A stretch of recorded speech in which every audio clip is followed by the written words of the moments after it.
আসসালামু আলাইকুম রহমতুল্লাহি ওবারাকাতু।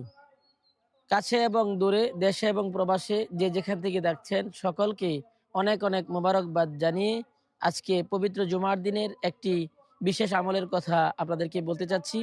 রাসূলুল্লাহ সাল্লাল্লাহু আলাইহি সাল্লাম ইরশাদ করেছেন, যে ব্যক্তি জুমার দিন আসরের নামাজের পর এই দুরূদ শরীফটি ৪০ বার অথবা ৮০ বার পাঠ করবে, আল্লাহ রাব্বুল আলামিন তার ৪০ বৎসর অথবা ৮০ বৎসরের গুনাহ মাফ করে দিবেন। সুবহানাল্লাহ। দুরূদ শরীফটি হচ্ছে সাল্লাল্লাহু আলা মুহাম্মাদিনিন নাবিয়্যিল উম্মিয়্যি ওয়া আলা আলিহি ওয়া সাহবিহি ওয়া সাল্লিম তাসলিমা। দুরূদ শরীফটি আমি আবারও বলছি, সাল্লাল্লাহু আলা মুহাম্মাদিনিন নাবিয়্যিল উম্মিয়্যি ওয়া আলা আলিহি ওয়া সাহবিহি ওয়া সাল্লিম তাসলিমা।